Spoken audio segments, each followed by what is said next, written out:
Hey y'all, welcome back to Movement Link. So I want to take a few minutes here and just talk about what shoes you're wearing. There is so much talk in the gym about the new brands and the new styles and all of this. And a lot of the times I feel like people are wearing shoes that are actually at a detriment for what they're trying to do in the gym, but they look cool. So we do need to balance the look and cool part.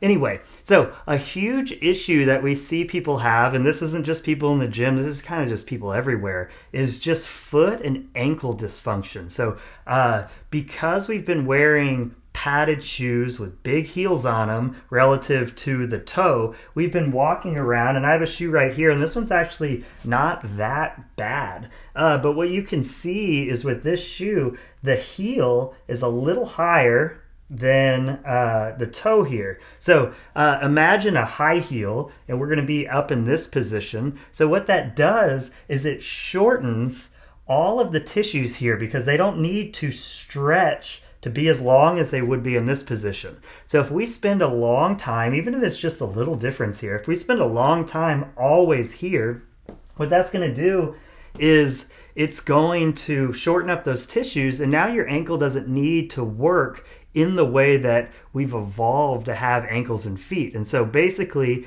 what you're training yourself to do is to need to have a shoe because you've developed how you move based on what shoe you're wearing. The other thing a lot of shoes have is a lot of arch support. So that arch support allows you to kind of dump into the middle of the shoe and just jam into that arch support instead of your foot having to maintain this. So a long time ago, actually I don't know how long ago it was a bunch of years ago, maybe 10 or so at this point, doesn't really matter. Anyway, barefoot running kind of came in. I forget what the book was. I think it was Born to Run, kind of took over, and you had all of these marathon runners and long distance runners and triathletes and stuff immediately switch over to barefoot shoes. What happened is everyone got hurt. Of course they did. So what they had been doing, and again, this shoe is actually not that bad. This was just the closest thing I had to a shoe that had a heel on it. But anyway, what they've been doing is they've been wearing these shoes with a lot of padding and a lot of cushion, and they've been running around for years and years and years and years. So their bodies developed to be able to work with this cushiony, high-heeled shoe that they've been wearing all the time.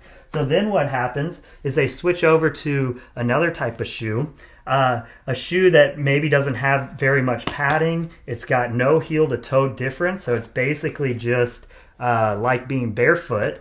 And they switch over, and now their feet had to be feet. But the problem was their feet were weak, and it was lacking mobility and range of motion because they'd been in that high-heeled position. So what happens is they don't change their training, they just change shoes, and now all of a sudden everybody gets hurt and they blame the barefoot shoes. So the problem isn't necessarily running with barefoot shoes. The problem is running with barefoot shoes before you've developed your feet to be ready for it. It's the same thing. You don't take a marathon runner that's never ran, or you don't take someone who's never ran before, have them run a marathon and expect them to be okay. You expect muscles, tissues, things to break down. Same thing. You don't take a foot that isn't capable of being a foot for that long a distance and then you try and make it do it. So here's what I'm saying.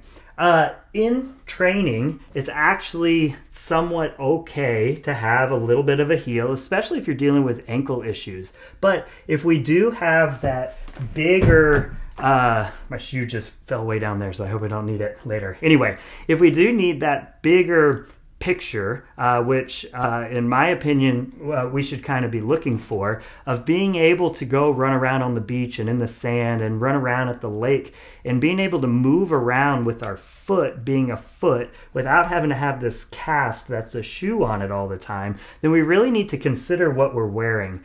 So what happens to a lot of people is they're in the gym, they start squatting and doing things, and then they learn about Olympic weightlifting shoes that have a big heel relative to the shoe. It makes it easier to squat.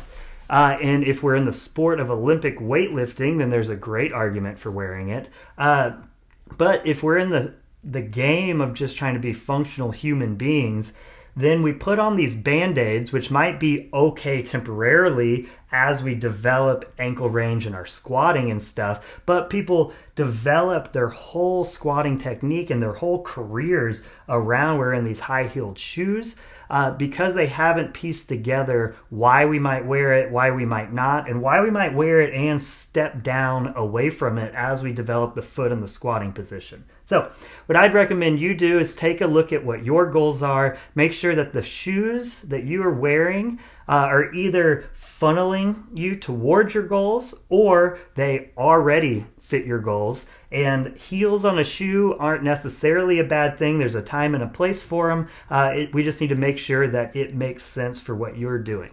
All right, I hope that helps.